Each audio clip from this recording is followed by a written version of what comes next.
Well,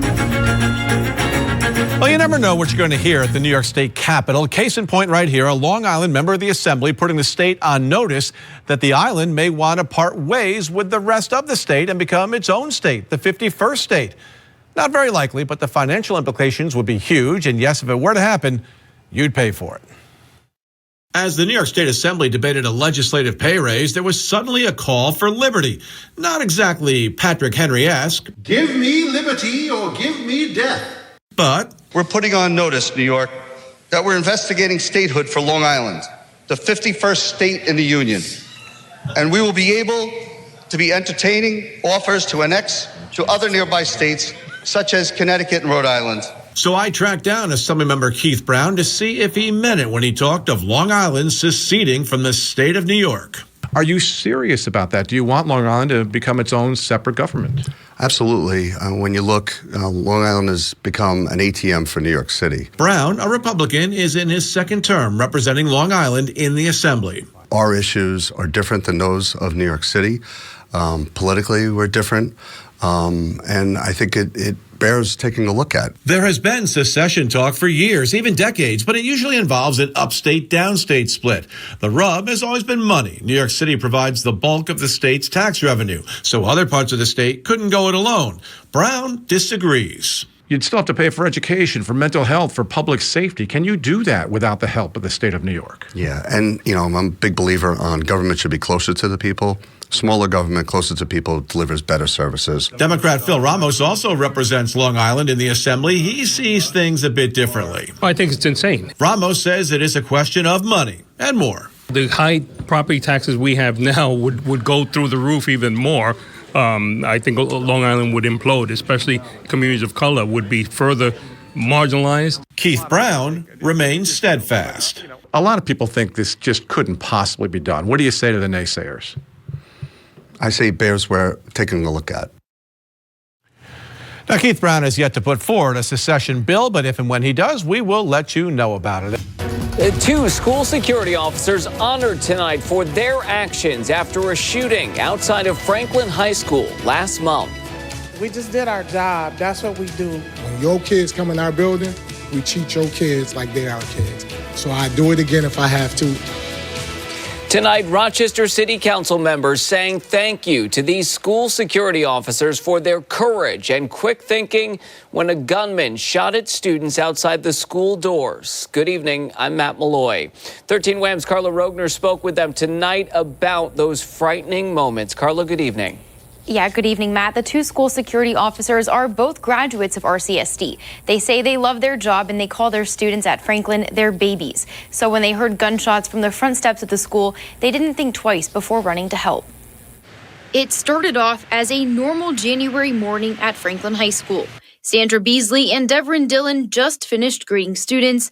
They were working inside these doors when they heard gunfire. Me and her both hide down behind the desk. We look, but as we look, we see 3 babies at the door, and we can hear the bullets hitting the door. This security footage from the shooting shows a suspect pointing a gun directly at a boy and 2 girls crouching in the doorway. We had to go. We had to go put our life on the line because we didn't know if the young man was still outside or not, but we clicked into what we do and what we was trained. Beasley opened the locked door and grabbed the 2 girls. Like he said, we ducked down and then we got back up and then we went to the door to make sure that they was all right, got them, snatched them in. And it was just like on 10. The gunman missed the boy and ran off, but Dillon says he didn't know that yet. I'm looking at the young man and how the bullet was at and where the young man's head was at. I'm automatically thinking that I'm going to have to do CPR on this baby because I can already have in my mind this young baby shot. He dead. I'm going to have to try to bring him back to life. The 2 security guards rushed the kids to the auditorium and got the school into a lockout. You can tell by the smiles on their faces when they talk about their babies that they love their jobs. When I asked if they took time off after the shooting, they both laughed. No. You went right back to work? We don't miss no days at work because it's just something that we do. We love our job. And then I had all the kids coming every day. Miss Beasley, we heard about what happened. Are you okay? And I'm like, yes, I'm fine. As they are honored by the city for their heroic work, they say if they had to, they'd do it again. They're our babies. and we're not going to let anything happen to our babies. I asked the security officers if they'd like to see changes in the district after this shooting. They said the district needs more mental health services to help students through trauma like this and better security video. New developments tonight in the case of a teenager who's accused of the unthinkable. Adriel Riley is suspected of setting a man on fire and is now standing trial for murder. The horrific case began 2 years ago when the victim, Stephen Amenhauser, was attacked at his home on Lyle Avenue in Rochester. 13 WHAM's Chase Howell is following the new developments today in this case. Chase, good evening. Matt, today we heard closing arguments from the prosecution and defense, but not before hearing from one last witness who says he heard what the defense is calling the victim's dying declaration.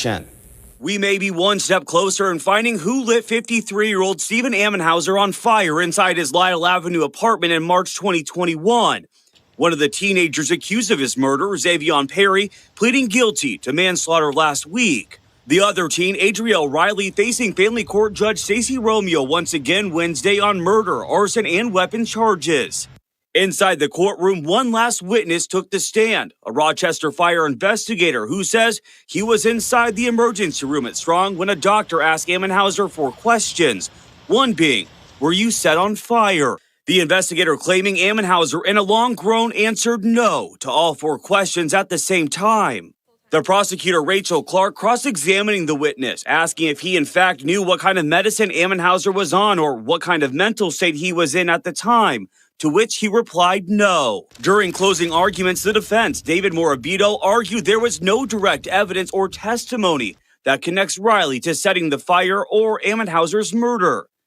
At one point, picking up Zippo lighter fluid and lighters in separate evidence bags and saying there's no connection to my client. Morabito not only claiming there's substantial doubt in this case, but also using Riley's co-defendant Xavion Perry's guilty plea to prove Riley's innocence that he did not kill Amenhauser.